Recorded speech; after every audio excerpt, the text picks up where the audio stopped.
¿Usted cree que fue el mejor presidente que ha tenido México en los Claro, últimos 20 años? en ningún momento un presidente puede hacer un juicio sobre sí mismo. Yo conozco mis aciertos y sin duda, mejor que nadie, conozco mis errores.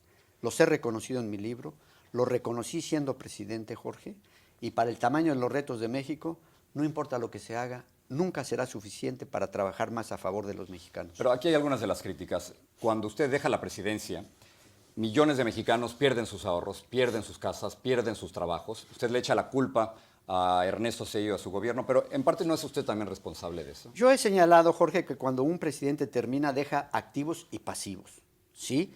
Nosotros dejamos en un año muy difícil, 1994, que empezó el 1 de enero con el levantamiento del EZL en Chiapas, después la trágica muerte de Luis Donaldo Colosio, nuestro candidato a la presidencia de la República, y la de José Francisco Ruiz Massieu. Y en el Inter, una elección presidencial ejemplar en la historia de México. Pero usted se está quitando de culpa de lo que ocurrió. Al contrario, yo dije que había una serie de problemas, nada más que ellos, con esas decisiones fatídicas de diciembre y las siguientes, convirtieron un problema en una crisis, y esa es la diferencia. Usted dice ellos, se refiere a Ernesto Zedillo de su gobierno. Sí. Pero usted escoge a Ernesto Zedillo, señor Salinas. Fue una circunstancia dramática a la muerte de Luis Donaldo Colosio en marzo de 1994, cuando en esas horas aciagas, de enorme dolor personal y de una consternación nacional, el PRI tuvo que seleccionar un candidato sustituto. Sí, pero fue usted. O sea, yo creo que ahora ya podemos decir que era usted quien escogió a Zedillo. Pero, que hombre, escogió usted a Colosio. era una decisión en la cual el presidente de la República, que provenía del PRI, tenía una gran influencia sobre el partido, pero se hablaba, se negociaba y se consensuaba con las fuerzas del partido. Eso siempre se Si hizo. usted no hubiera querido Zedillo, no sale presidente. Pero si el PRI se hubiera resistido, tampoco.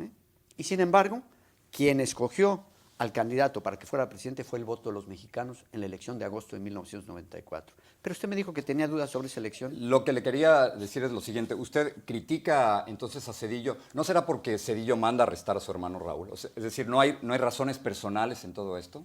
Mire, sin lugar a dudas, hubieron hechos que lastimaron mucho a mi familia, el nombre, reputación, pero con el tiempo se van decantando. En el libro al que usted hace referencia, el de la década perdida, hay todo un capítulo sobre cómo se utilizaron en México en esa época a las procuradurías para las agendas políticas y en algunos casos hasta para las persecuciones personales. Porque acusan a su hermano Raúl de ser el autor intelectual del asesinato de José Francisco Ruiz Massieu y también de haber recibido dinero del narcotráfico. Y los hechos que han demostrado que ambas acusaciones fueron fabricadas. Ya los tribunales en México y en los tribunales de más alta jerarquía integrados por 3 magistrados exoneraron a mi hermano y después de 10 años de injusto encarcelamiento dijeron, es usted inocente, váyase a su casa. Sigamos hablando de Raúl. Usted habla en su libro de que en México, después de su presidencia, hay muchísima impunidad. Pero ¿no es acaso impunidad que su hermano Raúl se haya enriquecido abiertamente durante su presidencia, señor Salinas? Mire, Jorge, él está ahorita sujeto todavía a un proceso de lo que se llama enriquecimiento inexplicable. Esperemos que el proceso concluya para ver si lo que se afirma y se promovió en los medios desde las esferas del gobierno se sostienen los hechos o también fue una fabricación.